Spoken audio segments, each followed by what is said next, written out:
바울은 본문에서 예수 그리스도의 십자가와 부활의 복음을 받아들인 이방 성도들에게 하나님의 충만이 가득하기를 기도하는 내용이에요. 그 내용을 자세히 보면 크게 두 개로 나눠요. 14절부터 15절까지는 기도하는 바울의 자세, 태도예요. 오늘 우리가 사람관계 속에서도 태도가 중요해요. 믿는 사람들의 태도가 중요해요. 그 태도는 하나님과의 관계도 오늘 성경에서는 아버지와 아들, 아버지와 딸의 관계로, 또 에베소 교인들 앞에서는 중보자로 바울의 자세가, 태도가 그런 모습이에요. 두 번째는 16절부터 19절은 에베소 교인들의 속사람이 강하고 용기가 충만하게 해달라고 기도하는 거예요. 그러면 내면을 강하고 용기가 있게 해주는 분은 누구냐? 성령님이다. 그래서 성령님이 그런 역할을 해주셔서 지금 사도 바울은 제사장으로 그렇게 기도를 하는 거예요. 그래서 기도하는 내용을 좀 분석해 보니까 5가지로 나눌 수가 있어요. 이런 내용들을 오늘 말씀으로 여러분들에게 선포할 때에 여러분과 제가 누구나가 다 기도해요. 그렇다면 오늘 본문의 내용과 비교하면서 나는 앞으로 어떻게 기도해야 할까? 그리고 그 기도 응답을 누리면서 내가 응답을 받았으니까 그 응답을 나누는 삶이 되어야 하겠다, 이렇게 결단하고 오늘 말씀에 접근하시기를 권면하며 축복합니다. 14절로 15절 같이 있습니다. 이러므로 내가 하늘과 땅에 있는 각 족속에게 이름을 주신 아버지 앞에 무릎을 꿇고 비노니 아멘. 첫 번째는 사도 바울의 기도하는 자세입니다. 이러므로 이 단어는요, 제가 볼 때는 1장부터 3장까지 내용 후에 그러므로 또는 그래서 이렇게 들어가는 거예요. 그러면 1장은 삼일체 하나님의 사역을 기록했어요. 그 하나님을 찬미하며 사도 바울은 기도한 거예요. 두 번째는 2장에서 이방인의 형편을 기억하게 했어요. 이방인은 어떤 상태예요? 허물과 죄로 죽었어요. 허물과 죄로 죽은 자에게 영원한 생명을 주셔서 지금 하나님의 자녀로, 그리고 교회의 비밀인 예수 그리스도를 선포하고 예수 그리스도 안에서 함께 상속자가 되고 함께 그리스도의 몸의 지체가 되고 함께 하나님의 말씀 약속에 참여하는 자로 만들어 주셨어요. 그래서 그리스도 안에서 이 일을 위해 이방인들과 유대인들이 하나가 되고 서로 연결되어져서 지어져 가는 교회로 말했어요. 그게 어떻게 되어지는 거예요? 그게 함께 상속자, 함께 지체, 함께 약속에 참여하는 자, 이런 모습 속에 풀어서 기록했어요. 그래서 우리 각자가 뭘로 지어지느냐? 하나님이 거하시는, 구약으로 말하면 성막, 신약으로 말하면 교회, 하나님이 거하시는 성전으로 우리가 지어져 가는 거예요. 그래서 이 일을 위해서 3장은 사도 바울 자신을 이방인에게 복음을 전하라고 하나님의 일꾼으로 세워주셨다. 그러므로 하고 오늘 본문이 들어가는 거예요. 내가 하늘과 땅에 있는 각 족속에게 이름을 주신 하나님 앞에, 아버지 앞에. 이 얘기는 뭐냐면 창조주 하나님께서 모든 족속에게 이름을 주셨어요. 저도 성현이라는 이름은 성인 선자의 속기현이에요. 그러니까 유명한 이름이 있는 성인이라 할지라도 솥기는 솥단지 귀를 말해요. 그래서 거기에 있는 것을 먹고 마시고 다른 사람에게 선한 영향력이 흘러가게 하라. 우리 아버지가 그런 이름으로 성현이라는 이름을 지어줬어요. 그러니까 저도 애가 나오니까 이름을 줘줘야겠어. 그래서 제가 그때 족보를 살펴보니까 우리 애들은 승자 돌림이요. 그래가지고 승원이, 승준이, 승우, 그것도 또 가나다라까지 고민하면서 첫 놈은 승원이, 둘째는 승준. 근데 막내를 지긋 이상으로 해야 되는데 방법이 없더라고. 그래서 승우, 이렇게 고민을 했어요. 어떤 집을 가보니까 딸만 나와가지고 딸의 마지막 8번째 애 이름이 종말이요. 달러 수는 정말 끝냈다 그 얘기요. 또 어떤 집에 가봤더니 이름이 개똥이요. 왜 그런가 했더니 너무 사람들이 많이 죽어가니까 잡초처럼 그렇게 성장하게 그래서 이름을 그렇게 졌다는 겨. 어떤 집 갔더니 몇 년을 꿇어서 했어요. 왜 그런가 했더니 거기도 사람들이 죽어가니까 살아있으면 이름을 올리려고 기다렸다가 해가지고 두세 살이 꿇은겨. 그러니까 이름을 짓는다는 얘기는 누가 지냐면 아버지가 져주는 거예요. 근데 저희 아버지가 그래요. 저는 고민해서 했더니 하시는 말씀이 애썼다. 근데 나는 성경에 이름을 했으면 좋겠는데 이렇게 했어요. 그래서 그때부터 고민해가지고 큰 놈은 제가 아까 까먹어갖고 물어봤더니 다윗이래. 예? 큰 놈이 다윗이면 두 번째는 사무엘이요. 셋째는 뭐라고 졌냐? 우리가 너무 힘들었어요 그때. 그래서 야베스라고 하는 성경의 이름을 줬어요. 근데 이렇게 줄 때는 어떤 의미 있어요? 거기에 다 사연이 있는 거예요. 의미가 있고. 오늘 여러분 각자가 부모님이 이름을 지어줬을 텐데 이름을 지어준 이름을 한번 상기해 보세요. 그런데 하나님은 어떻게 해요? 고르고 또 골라서 그 이름을 주신 거예요. 그러니까 함부로 바꾸지 마요. 예. 자, 그런 이름으로 이름을 주셨다는 얘기는 하나님께서 그들 모두에게 아버지가 되어주신다. 아버지의 마음으로 그 모든 족속들을 사랑하고 아낀다는 표현이 이름을 주시고 이렇게 함축이 되어 있는 거예요. 아버지 앞에라고 그랬어요. 지금 사도 바울이 아버지 앞에 이 말은 성도들, 에베소 교인들을 대신해서 하나님 앞에 제사장으로 중보의 역할을 감당하려고 아버지 앞에 이렇게 말한 거예요.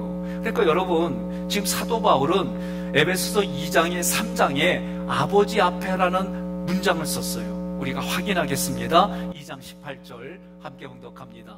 이는 그로 말미암아 우리 둘이 한 성령 안에서 아버지께 나아감을 얻게 하려 하심이라. 3장 12절에서도 우리가 그 안에서 그를 믿음으로 말미암아 담대함과 확신을 가지고 하나님께 나아감을 얻느니라. 아멘. 하나님 앞에는 아버지 앞에는 그렇게 자녀된 모습으로 나아가는데 죄인은 나갈 수가 없어요.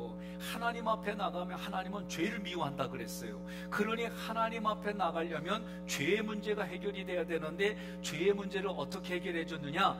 예수님이 십자가에서 피를 흘리심으로 내 죄의 문제를 피 값으로 갚아주신 거예요. 그러니 하나님 앞에 나아가는데 성령은 우리에게 믿음을 주셔서 담대함과 확신까지도 심어주신 거예요. 그것 가지고 하나님 앞에 나아가는 거예요. 자, 오늘 지금 사도 바울은 옥에 갇혀 있어요.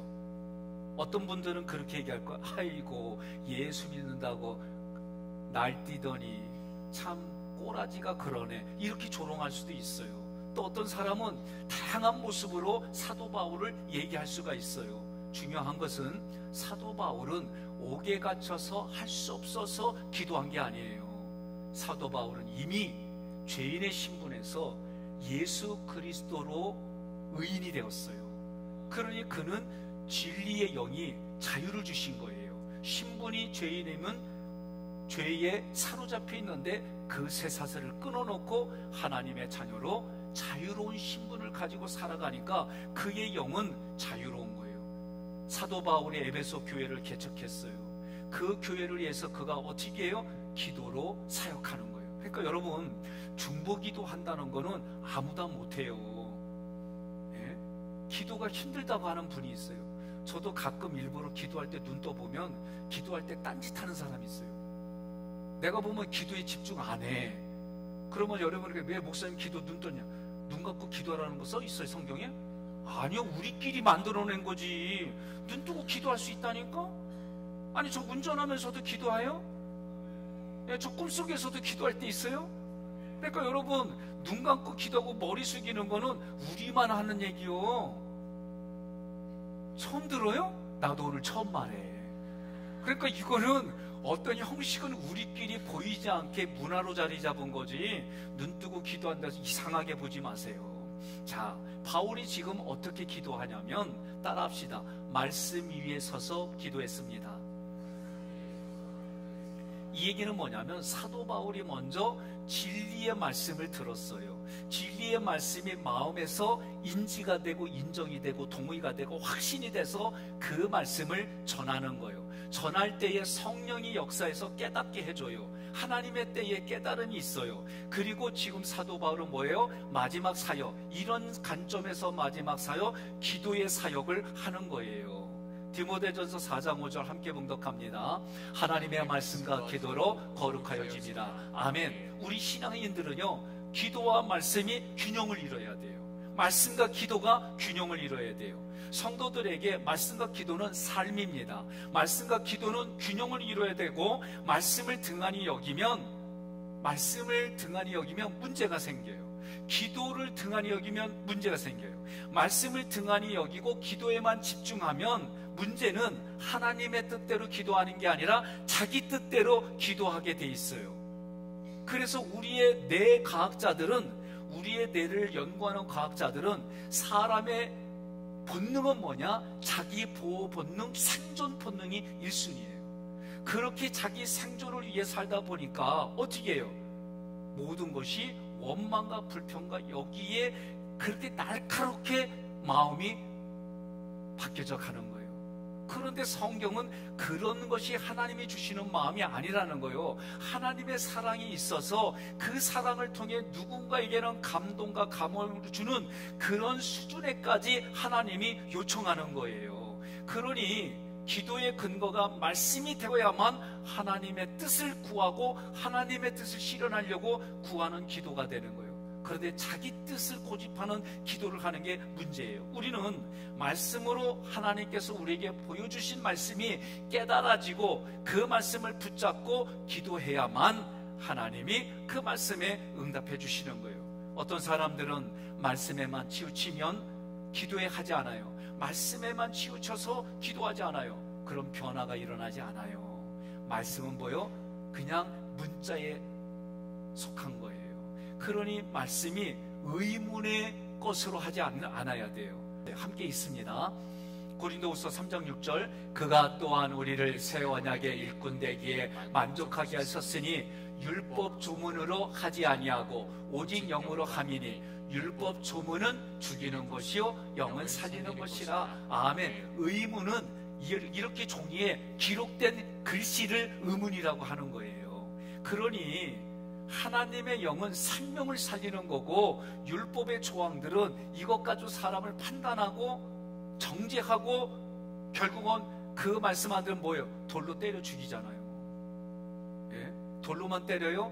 돌보다도 더 무서운 혀로 사람을 죽이잖아요. 아버지 앞에 무릎을 꿇고 비노니 하나님 앞에 아들로서 대하는 모습이에요. 제사장으로 대하는 모습이에요. 그러면서 아버지께 구하는 거예요. 여러분, 제가 지나가다가 어떤 사람이 저한테 밥 좀 사달라면 제가 상황을 보고 밥을 사주기도 하고 그래요. 어떤 경우는 사지가 멀쩡하면 일해서 먹으라고 그래요. 대놓고. 그리고 제가 아는 분들이면 도와주기도 하고, 모르는 분인데 마음에 조금 그런 감동이 오면 도와주기도 하고 그래요. 그런데 밥 한 끼 사줬더니 저녁도 달래. 모르는 사람이. 그랬더니 옷도 달래. 그랬더니 잠도 재워달래. 그럼 여러분에게 여쭤볼게요. 그럼 여러분 해주세요? 해주는 분 손 드세요. 나도 안 해. 근데 왜 여러분은 목사니까 하라고 그래요? 여러분도 안 하면서? 아니, 내가 질문하는 거 정말 저도 누군 줄 알고 해줘요. 근데 백승환이가 나한테 막말도 하고 힘들게 해. 근데 저녁 오면 밥 달래. 그럼 내가 줘요, 안 줘요? 왜요? 내 새끼니까. 내 말은 더럽게 안 들어. 그런데 집에서 잔대. 꼴비기 싫은데도 잠을 잔자. 그래도 내가 재워줘요. 왜? 내 새끼니까. 하나님과 여러분의 관계가 하나님과 자녀라는 거를 잊지 말라는 거예요. 그러니 하나님 앞에 여러분과 제가 꼴비기 싫은데도 하나님이 새끼니까 하나님의 수준으로 올 때까지 참아주시고 하나님의 수준이 될 때까지 기다려주고 그러면서 먹여주고 재워주고 이끌어주심을 믿으시기를 바랍니다. 이게 오늘 지금 앞부분의 사도 바울의 태도예요. 두 번째로는 기도하는 내용을 보자는 거예요. 사도 바울이 기도하는 내용을 5가지로 저는 분석이 돼요. 여러분 무엇을 놓고 구해요? 오늘도 여러분이 하나님 앞에 기도하면 1순위가 뭡니까? 여러분들이 다른 사람을 위해 중보기도 한다면 1순위가 무엇입니까? 저는 모든 기도자들마다 저의 부부와 자녀들, 우리 가정을 해서 기도해 줄 때마다 제 마음속에는 뭔가 모르는 뜨거움이 올라와요.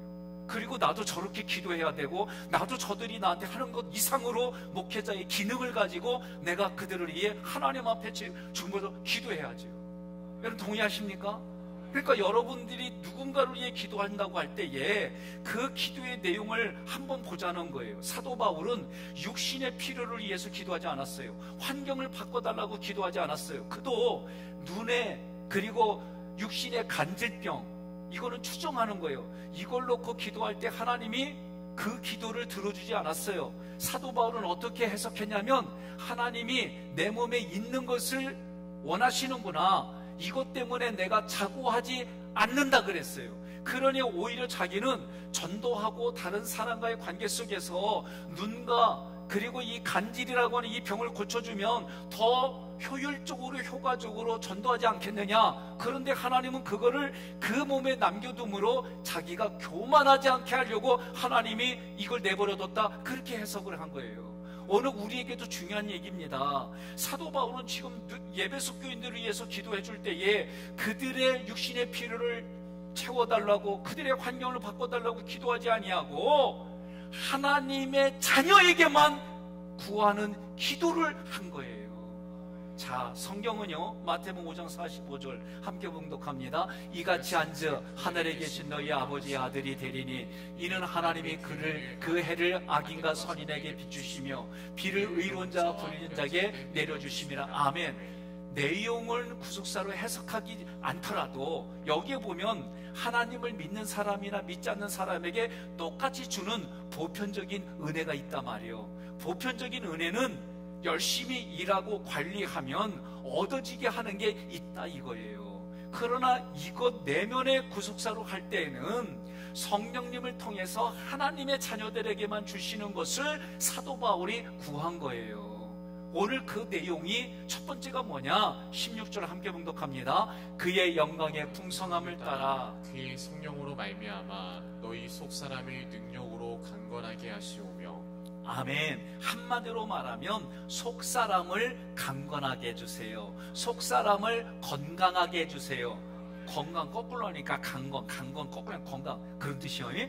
그러니까 내 속자가 강하고 담대하고 믿음으로 있게 해달라, 그렇게 기도하는 거예요. 사도 바울은 성도들의 속사람이 성령의 능력으로 강하고 용기 있게 해달라라고 기도한 거예요.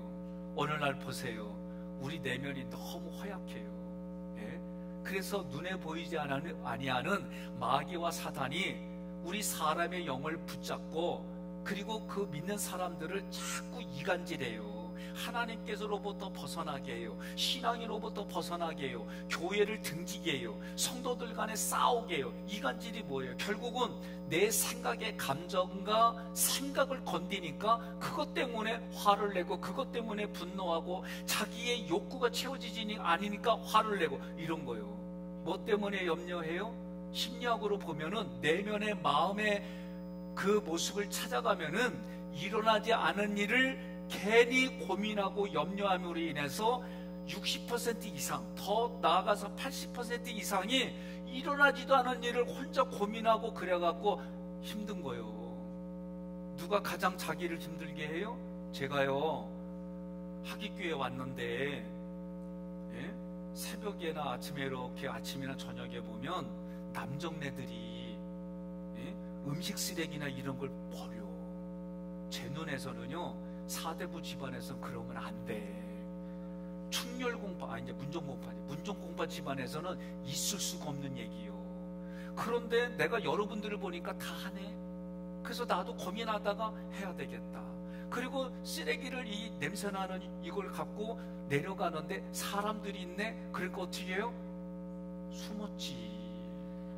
그리고 나서 숨었더니 아이고 창피하게 남자가 그거 어쩌죠 막 떠들어대더라고. 얼마나 화가 나. 그거 누가 떠들었어요? 내 속에서 내가.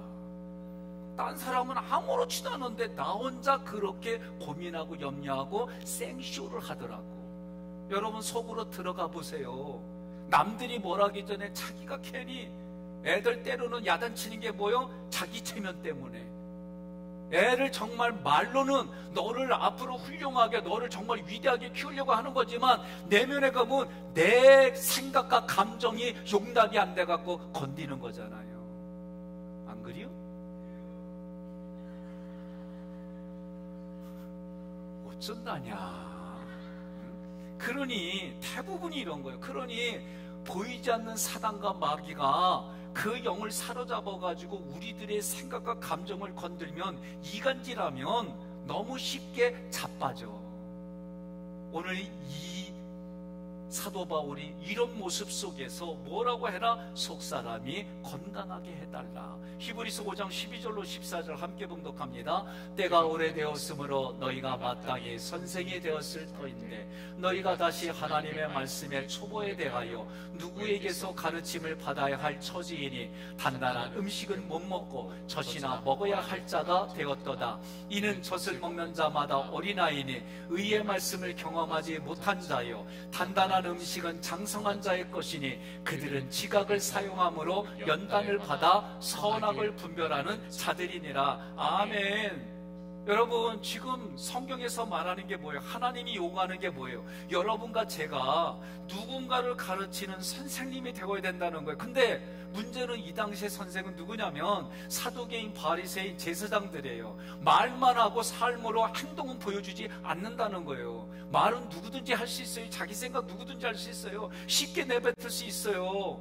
문제는 삶으로 보여주고 말하라는 거예요. 예수님의 말씀은 행동이 없고 그 행동은 말씀이셨어요. 우리는 그렇게 하지는 못하더라도 그 말씀에 책임을 지고 말하고 그 말씀에 책임을 질 줄 알아야지요. 그런 사람들이 누구예요? 옆에 분한테 그려 아멘 하는 사람이요 그러세요. 네? 마땅히 그렇게 선생이 되어야 될 터인데 왜 아직도 어린애와 같이 젖만 먹고 있느냐. 여러분, 어린아이들이 크고 어느 정도 이간하고 개월수가 좀 가면은 유아식이라고 그래갖고 이유식을 주잖아요. 그 이유식을 주다가 이제는 어떻게 해요? 이제는 좀 더 단단한 음식을 주잖아요. 저는 어렸을 때 기억이 뭐냐면 우리 엄마가 숟가락으로 밥을 입으로 자글자글 씹어 저 먹여줬어요. 나 그거 얼마나 맛있게 받아 먹었는지 몰라요. 내가 지금 만약에 우리 애가 결혼하고 그런 거 주려고 생각했더니 생각도 하지 말래. 그랬다가는 애 안 온대. 우리 애는 아들은 괜찮을 것 같은데 며느리가 안 보낸대. 그래서 저는 요새 그래요. 며느리 될 사람이 누군지 모르겠지만 내가 이렇게 해서 주는데 너 허락할래? 허락 안 한다면 결혼하지 마 그러려고 그래요. 저는 어렸을 때 기억이 어머니만 그렇게 씹어서 입으로 자근자해서 요새는 큰일 나지. 내가 생각해도 시대에 뒤떨어진 얘기라고 하지. 그 당시에는 그런 걸 해줄 방법이나 기술이나 이런 지식이 부족했을 때 우리 어머니가 해줘. 나는 그것만 바라보고 있었다니까. 엄마가 그러면 받아먹고 맛있게 먹고. 응? 여러분들은 그런 경험 없이요? 있잖요. 응? 다른 요새 이런 거 생각하면 인간미가 넘쳐나는데 요새는 신방하다 보니까 얘기가 뭐냐면 며느리한테 허락을 받고 애를 안아야 될지 간식은 이건 줘야 될지 이거 확인하고 한디야. 그려 내가 봐도 주여요 주여. 하여간에 그러니까 아이가 성장하면서 단단한 음식을 부모가 해주지 않아도 자기가 먹을 수 있게. 신앙도 마찬가지예요. 신앙도 그런 신앙이 돼야 된다. 그래서 여러분과 제가 신앙이 성장하고 성숙해지면 어떤 현상이 생기느냐, 어떤 문제와 어려움이 닥치더라도 그런 일들을 성령이 주신 담대함과 확신으로 문제를 해결하는 거예요. 직면하게 해줘서 그거 이기게 해주거나 피할 길을 주셔서 이기게 해주시거나. 그러니까 이긴다는 얘기는 직면만 있는 게 아니라 피하는 것도 이기는 거예요. 그런데 피하는 것도 이긴다니까 남자가 창피하. 이거는요 그걸 꼰대라고 그래. 우리가 다 모든 매세에 이길 수 없어요. 제가요 어느 교회의 목사님한테 제가 상처로 받아들였어요. 그래서 내가 어떤 마음을 가졌냐면, 우리 교회가, 내가 심호하는 교회가 3,000명이 넘지 않으면 내가 찾아가지 않겠다, 그런 신념으로 목회했어요. 정말 옆뒤 안 봤어요. 수양에 요번에 저 가잖아요. 수양에 가라 그러면 안 갔어요. 그리고 그거 그대로 다 교회에다 반납하고 그렇게 왔어요. 신념을 가지고 도끼를 품고 정말 목회했어요. 뭘 품고요? 도끼인데 그게 신념이었어요, 저한테. 근데요, 어느 정도 시간이 지나고 나니까 이 신념을 내가 마음으로 육신으로 못 가져가요. 이 신념이 어느 한계치를 뛰어넘어가니까 나의 몸을 망가뜨리는 독이 돼버렸어요. 이게 제가 경험한 거예요. 그러니 우리는 하나님이 우리에게 확신을 심어주고 담대함을 주시는 믿음이 아니면 인생은요, 와신상담, 복수무정, 그거요, 그 사람 망가지는 거예요. 그래서 하나님은 망가지지 말라고 뭐하라? 용서하라고 하는 거예요. 이게 사랑이, 하나님은 나를 성장해주고 나를 아껴주는 건데, 우리는 그거를 신념으로 가져가서 뭐예요? 복수무정, 와신상담. 아이고 해봐요. 몸도 망가질 뿐만 아니라 마음도, 영도 무너지게 돼 있어요. 그러니 하나님은, 제가 우리 교회 왔을 때 2주차 새벽에 뭐라 그래요? 내가 너에게 100배의 복을 주었다. 이 100이라는 단어는 은혜가 충만한 걸 얘기를 하는 거예요. 그런데 저는 이 은혜가 영으로 충만하지만 마음의 상처가 치유되고 육신도 치유되어져서 관계도 형통해지고 물질도 형통해지는 것까지 저는 그렇게 기도하는 거예요. 나는 여러분들이 그렇게 살아가기를 주님의 이름으로 권면하며 축복합니다. 그래, 문제가 해결될 때마다 뭐가 있는 거예요? 성취의 기쁨이 있는 거예요. 그러므로 성도의 신앙이 강건해지는 건 오직 하나님의 영광을 위하여, 주님의 영광을 위하여, 성령님의 영광을 위하여, 이 슬로건만이 우리를 살리는 거예요. 사도 바울이 성령 하나님의 도우심으로 절대적으로 속사람이 강건해진 것을 원합니다. 저도 여러분들의 속사람이 강건해지기를 축복합니다. 두 번째로 사도 바울이 구한 내용이 뭐냐? 17절 전반부 9절 함께 있습니다. 믿음으로 말미암아 그리스도께서 너희 마음에 계시게 하시었고. 아멘. 두 번째 구한 게 뭐냐면, 내 마음에 예수가 그리스도로 계시게 해달라고 기도하는 거예요. 다시 말하면 우리가 출애굽기 공부할 때 광야에서 훈련을 받는데 두 가지잖아요. 로드십 포커싱, 주님이 나에게 그리스도입니다, 예수님이 나에게 주인입니다, 오로지 내가 주님께만 초점 맞추고 살겠습니다. 이 훈련이 광야의 훈련이에요. 그러니 여러분, 지금 사도 바울이 에베소 교인들을 위해서 두 번째로 기도할 때 너의 신념으로 살아가지 말고, 너의 정신으로 살아가지 말고 예수를 그리스도로 모시는 마음으로 살아가라, 그러는 거예요. 그러면 저도 얘기를 해야죠. 하나님, 제가 3,000명을 하려고는 생각 갔는데 이게 주님이 주신 거예요, 내 생각이에요? 물어봤어야지. 내 생각 가지고, 내 신념 가지고 몸부림쳤으니까. 그러니까 때로는 어떻게 말해요? 나도 이렇게 사니까 너도 이렇게 살아야 될 거 아니야? 왜 그렇게 해? 그 하나님이 원하지도 않는 건데. 마치 우리 애들이 어느 날 보니까 온몸이 피곤해 쩔었어. 학교도 못 일어날 정도 돼서 알고 보니까 아버지한테 용돈 주려고 밤새도록 야간 알바했네? 그러면 여러분들은 잘한다, 매일 그래라 그럴 거요? 나 같으면 야단치지. 내가 원하지 않는 거잖아. 내가 원하는 건 네가 아침에 정상적으로 일어나서 학교 다니고, 그리고 열심히 실력 준비해가지고 미래를 준비해야지. 누가 지금, 아이고 속 터져 정말. 이게 부모 마음이잖아요. 그러니 부모는 우리가 무슨 일을 하든지 간에 하나님이 이걸 원하는 거예요. 그러려면 예수가 그리스도가 내 주인이니까 주인한테 물어봐야지, 여쭤봐야지. 그게 기도 생활인 줄 믿습니다. 그러므로 믿음으로 주님이 내 안에 계시다라고 하는 것은 믿음으로 하는 거지 이성으로 하는 게 아니에요. 이성으로 어떻게, 이성으로는 조금 아까 말한 신념이에요. 이것만 얘기하면 아는 거지. 그러나 믿음이 있게 되면 예수가 나의 왕이구나, 이것이 고백이 되어지는 거예요. 여러분, 이해보기가 내 아내인데, 예? 이 사람만이 내 아내지 딴 여자 보고 내 아내라고 그러면 여러분들이 아유 박애주의 정신입니다 그럴게요? 뭐라 그래요? 그치 불륜이라고 그러지 뭘 미친놈이야. 아이고 참 불륜이지 그지 미친놈이야 요거도 뭐도 싸지. 그런데 초점을 어디에 맞추는 거예요? 이렇게 다르잖아요. 마찬가지로 영적인 것도 마찬가지예요.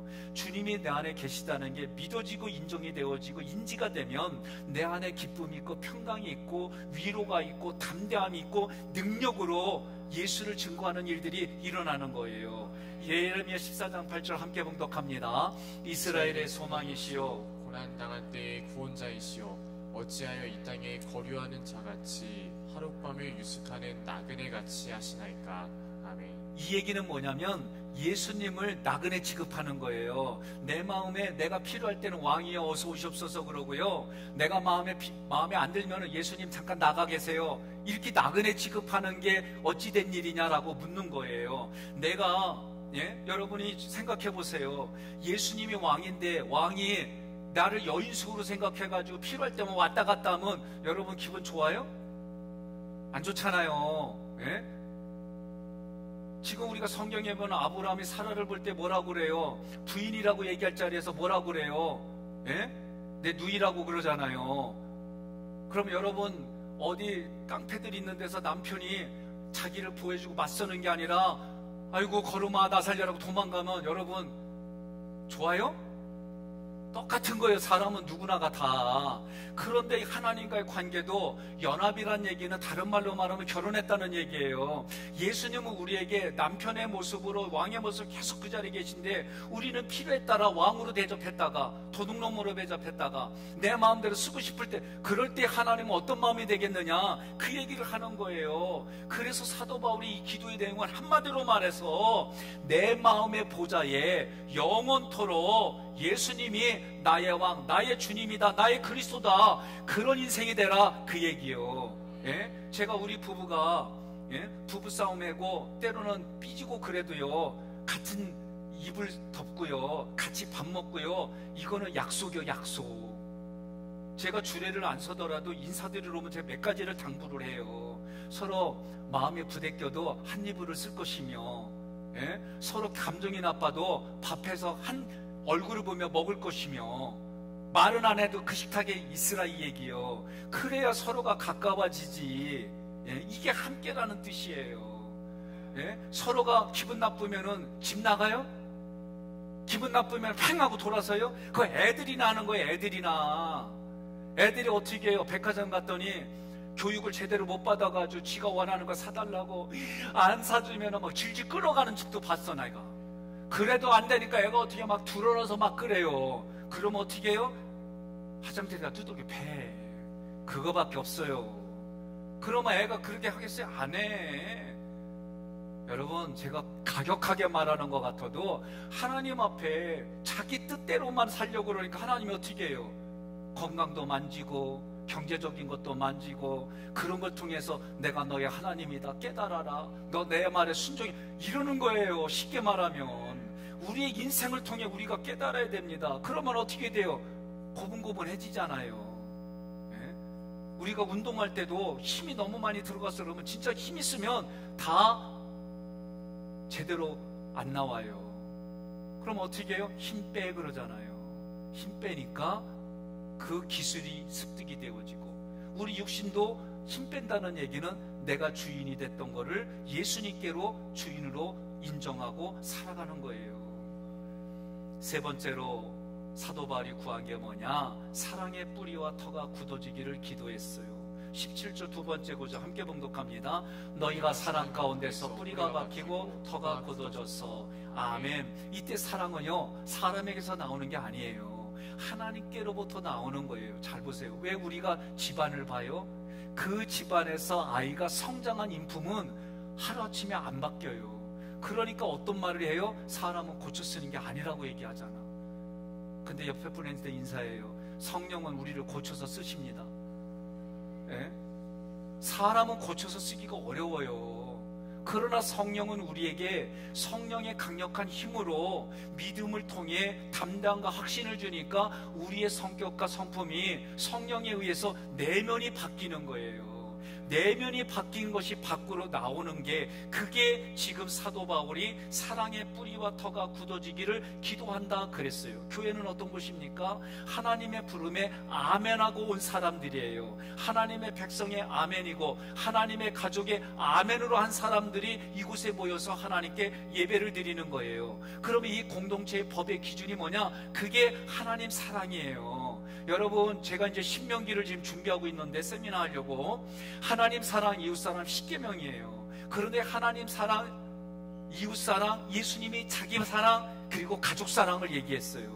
그러니 우리는 10계명을 통해 어디까지 했냐면 하나님 사랑, 이웃 사랑인데, 이웃 사랑의 기본이 자기를 사랑하듯이 남을 사랑하는 것이고, 자기를 사랑하는 것이 우리 가정 안에서 시작이 되어서 그것이 야곱의 덩굴이 다른 쪽으로 담쟁이 덩굴이 돼서 흘러가게 하는 게 우리의 신앙생활인 거예요. 여러분 믿으십니까? 이것이 십자가의 사랑이에요. 그 사랑이 내 마음에 내가 박는 게 아니라 성령이 내 안에 뿌리박게 해주셔서 그것이 내 안에 감동이 되어지고, 이 감동이 다른 사람에게 덕을 베푸는 일로 가는 거예요. 그 사랑이 성령에 의해서 내게도 심겨지고 나를 통해 다른 사람에게도 심겨지는 거예요. 그래서 박히다 굳어지다는 문법으로 보면 수동태예요. 수동태. 성도들의 노력으로 하는 게 아니에요. 성령의 노력으로 되어지는 거예요. 거기에 우리는 어떤 거예요? 컨커런스 신학이에요. 무슨 얘기냐면, 제가 지난주인가? 저도 헷갈리네.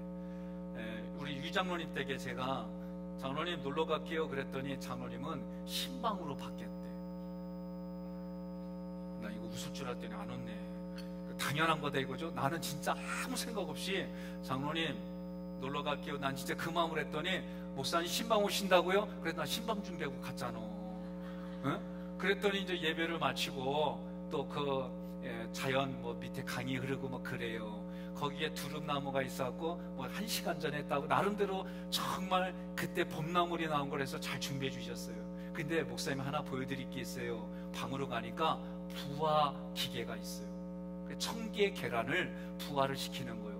보니까 2마리가 깨고 이렇게 나와 있는데, 나는 죽은 줄 알았더니 장로님 말씀이 이 빛에 의해서 물기가 다 마르면 지들이 일어선대. 그런데요, 예? 보통 이 알이 안에서 얘가 깼는데 사실 힘이 없어요. 그래도 깨려고 할 때 어미다군요 밖에서 깨줘요. 무슨 얘기냐면, 하나님이 우리에게 은혜를 베풀어 주실 때 그 반응이지 내가 정성을 다하고 내가 이런 의미가 아니에요. 하나님이 지금 여기서 부화장에 빛으로 쪼아줘 주실 때에 그 빛을 받아서 안에서 반응으로 이거를 깨는 거예요. 그때 어미가 부리로 깨져서 나오는 거예요. 새는요, 처음 눈 뜨고 본 게 자기 엄마고 자기 아빠야. 새들은. 그래가지고 옆에 보니까 요만한 1000개 닭들이 10마리가 삐약삐약 거리고 있는 거예요. 예? 그리고 닭장에 갔더니요, 내가 가니까 다 도망가. 근데 장로님이 가니까 모여. 예? 그래서 그 집은요, 1000개의 아버지는 유필규 장로님이에요. 예? 자, 우리가 이렇게 신앙의 생활도 이런 게 있어야 되는 거예요. 나의 아버지가 하나님이십니다. 나에게 그리스도가 예수님입니다. 그래서 사도 바울은 레바논의 백향목은요, 무지하게 높이 수십 메타 크는 나무예요. 그런데 그 나무처럼 든든히 뿌리를 받고 서 있는 그리스도인들을 말하는 거예요. 네 번째로 사도 바울이 구한 게 뭐냐? 18절 함께 봉독합니다. 능히 모든 성도와 함께 지식에 넘치는 그리스도의 사랑을 알고. 아멘. 제가요, 이 말은 한마디로 말하면 우리가 가지고 있는 지식을 뛰어넘는 하나님 아버지의 사랑을 인지하고 인정하고 그거 깨달으라는 거예요. 제가요, 당진에서 부교육자로 있을 때 우리 애들이 초등학생이었어요. 큰애가. 근데 어느 날 여행을 가자는 거예요. 근데 제가 그때 무릎을 다쳤어요. 무릎을 다쳤는데 그 전에 어떤 사연들이 있냐면, 누구나 다 기도하잖아요. 여러분들도 기도하고 저도 기도하잖아요. 그런데 제가 이제 기도하는데 어느 날 이제 교회와 교회가 자매 결혼을 맺어가지고 축구 운동을 하는 거예요. 상대편 교회 보니까 제가 보니까 선수 생활도 했고 매일 조기에 하는 청년이 왔어요. 그런데 저는 30대에 운동도 잘 안 하다가 축구 선교회를 맡았으니까 옛날 생각하고 이렇게 하는데 그 친구랑 어깨 싸움 하는 거예요. 볼을 서로 다투려고. 근데요, 매일 훈련한 사람하고 어쩌다가 그냥 운동하는 저하고는 다르잖아요. 또 나이도 10살 차이가 나는데 그래도 그걸 이기려고 몸부림치다가 왼쪽에 무릎이 뚝 하는 소리가 나면서 쓰러졌어요. 제가 이미 오른쪽 경험이 있잖아요. 교체하고 나서 병원에 갔더니 아니나 달라 전방 십자가 또 끊어진 거예요. 반대쪽이. 그러니 얼마나 짜증이 나요. 화도 나고 신경질도 나고, 그리고 20대도 못 이긴 거에 대한 막 이런 것도 있고 막 이런 게 제가 올라온 거예요. 그런데요, 참 재미난 얘기예요. 우리 애들이 여행 가자고 그러고 막 그럴 때 시간도 잘 안 됐지만 돈도 없었어요. 5명이 가려고 그러니까 이게 어려워요. 그래서 그때 제가 한 말이 있어요. 아빠가 다음에 데리고 갈게. 꼭 약속할게. 못하더라도 내가 몸을 파서라서 해줄게. 이런 얘기 하면 안 돼요. 내가 보니까 하나님이 다 들으시고 그대로 시행한다고 그랬잖아요. 제가 한동안 모르는 전화번호가 계속 와요. 내용은 뭐냐, 8천 얼마인가 9천 얼마짜리 삼성화재 보험 들라는 거였어요. 내가 차단하고 이래도 계속 하고 붙여나고 들어줬어요. 그랬더니 무릎 인대 끊어졌을 때 보험 받았다. 그 돈 가지고 애들 다 여행 갔다 왔시오. 참나, 이게 생각이 나는 거예요, 제가. 그러니까 여러분, 기도할 때에 우리가 하나님이 원하는, 그리고 누군가를 위해 중보 기도할 때 구체적으로 기도하지만 잘하세요. 네? 하나님이 원하는 수준으로, 하나님의 퀄리티에 맞춰서 내 마음의 감정에 기분에 와닿는 대로 아무렇게나 내뱉지 말고. 이게 제가 그때 받은 교훈이에요. 그러니 오늘 18절에서 뭐냐면, 내가 지식적으로 알고 있는 것을 뛰어넘는 그리스도의 사랑, 이거는요 어떻게 말로 표현할 수 없는 거다라고 가르쳐주는 거예요. 바울은요 이것이 십자가의 사랑이다라고 말하는 거예요. 십자가의 사랑은 하나님이 싫어서 자기 인생을 마음대로 살겠다고 하는 사람, 그 사람은 성경의 관점으로 보면 하나님을 떠난 건 죄가 돼요. 그 죄를 위해서 이 독생자들 예수님을 보내주신 거예요. 그 사람의 죄를 대신 예수님이 가져간 방법이 뭐냐? 십자가에서 죽으신 거예요. 십자가에서 죽으셨어요. 그래서 그 죽음으로 여러분과 저에게는 영원한 생명이 주어지고 하나님의 자녀가 되고 하나님의 가족이 된 거예요. 그런데 요 단어가, 요 문장이 쓰일 때는 에베소 교회에 영지주의라고 하는 이단이 들어왔어요. 이들이 주장하는 건 뭐냐? 영혼은 선하고 육체는 의미가 없다, 타락한 존재다, 이렇게 말한 거예요. 그러니까 타락한 육체는 도움이 없으니까 타락한 대로 마음대로 굴려도 되고, 또 하나는 타락한 몸이니 극단적으로 수도원 생활을 하는 거예요. 이 두 가지로 나타나는 게 영지주의예요. 그럼 이 두 가지는 뭘로 나타나냐면, 예수님의 몸으로 이 땅에 오신 거, 성육신하신 거, 예수님의 몸으로 이 땅에 살으신 거, 이걸 부정하는 거예요. 그래서 인간처럼 보이는 예수가 왔다라는 가연설을 영지주의가 얘기한 거예요. 그런 이들에게 예수님이 지금 사도 바울을 통해서 주장하는 건 뭐냐? 그런 일들을 반박하면서 예수님은 성육신하셨고 예수님은 참 하나님이시고 예수님은 참 인간이다. 이때에 50% 인간, 50% 하나님, 그래서 100, 이거 아니에요. 100% 인간, 100% 하나님이 예수다라고 얘기를 하는 거예요. 이들의 주장에 반박하면서, 그러면 오늘 살아가는 우리들은 어떠냐? 대부분 보면 자기 문제만 해결받으려고 기도해요. 자기의 환경만 변화되려고 자꾸 기도해요. 이건 어린애 신앙이다. 하나님의 나라, 하나님의 뜻을 구하면서 누군가를 위해 기도할 때는 속사람이 강건하고 그 안에 예수의 마음이 있고 그 안에 하나님이 주시는 사랑이, 그 십자가의 사랑이 그 안에 있고 그 안에 그리스도의 사랑이 우리의 경험을 뛰어넘어서 알게 해달라, 이런 기도를 한 거예요. 그래서 18절이 쓰였고 19절 전반부 함께 봉독합니다. 그 너비와 길이와 높이와 깊이가 어떠함을 깨달아. 이 얘기는 무슨 얘기냐면 로마서 8장 38절로 39절의 내용이에요. 함께 있습니다. 내가 확신하노니 사망이나 생명이나 천사들이나 권세자들이나 현재일이나 장래일이나 능력이나 높음이나 깊음이나 다른 어떤 피조물이라도 우리를 우리 주 그리스도 예수 안에 있는 하나님의 사랑에서 끊을 수 없으리라. 아멘. 여러분 믿으십니까? 아내하고 제가 싸웠다고 그 다음날 서로 얼굴 쌩까요? 안 그래야. 조금 불편하긴 해. 요새는 제가 눈치를 봐요. 예? 조금 마음 불편하게 안 하려고 저도 노력해요. 이제는 겉의 모습이 아니라 마음까지도 편안하게 해주려고 애를 써요. 자녀들도 제가 마음을 헤아리려고 애를 써요. 우리 교인들도 마음을 헤아리려고 애를 써요. 옆에 분한테 그래요. 아멘 안 하면 나만 힘들어. 예? 그러니까 여러분 이런 얘기를 하는 의도가 있어요. 왜 그러냐면은 끊을 수 없는 관계다 그 얘기예요. 예? 끊을 수 없는 관계이기 때문에 어떻게 해요? 함부로 말하면 안 되는 거예요. 소중한 관계이니까 소중하게 다뤄야지요. 예?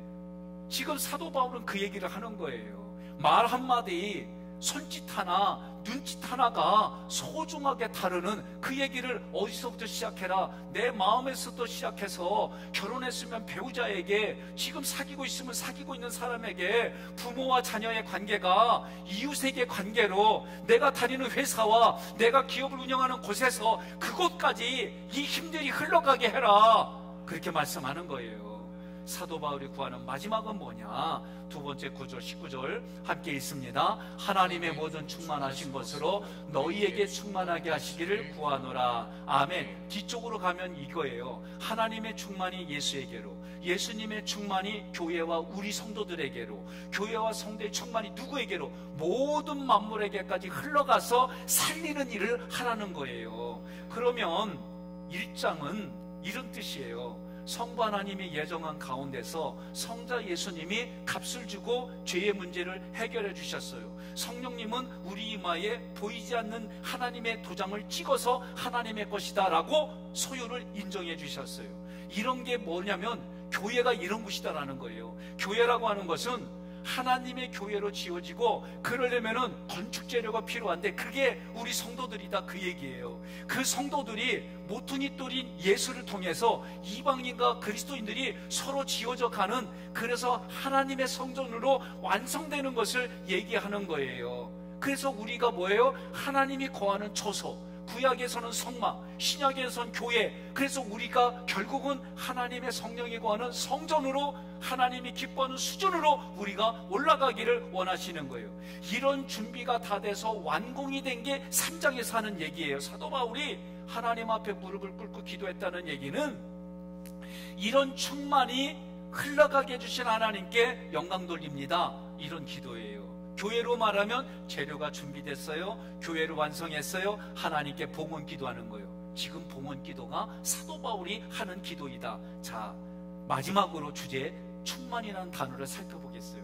요한복음 1장 14절에 독생자의 영광, 은혜와 진리가 충만하더라 그랬어요. 영광, 은혜, 진리는 눈에 보이는 게 아니에요. 하나님이세요. 하나님이 거기에 충만한 거예요. 구약에서 출애굽기에 뭐라고 그래요? 성막을 만들어라. 그런데 성막을 만들었더니 거기에 뭐예요? 하나님의 영광이 충만하더라. 출애굽기 40장 34절 35절 한번 보여주세요. 거기에 보면 영광이 성막에 충만하더라. 하나님의 신령한 것들이 가득하더라. 그러니까 모세가 못 들어갔어요. 역대하 7장에서도 솔로몬의 성전을 다 짓고 기도했더니 어떻게 해요? 그 성전에, 하나님의 성전에 영광이 가득하더라. 역대하 7장 1절 2절 보여주세요. 여기에도 충만이라는 단어가 가득하다는 뜻이에요. 그러면 이런 관점에서 보면, 잘 들으세요. 모세의 성막이나 솔로몬의 성전은요, 우리에게 임마누엘은 뭐예요? 주님이 나와 함께 하시는 게 임마누엘의 뜻이에요. 임마누엘이신 예수 그리스도가 우리와 함께 해주시는 모형이에요. 하나님이 내가 너희와 함께 하리라, 내가 거기서 말하리라.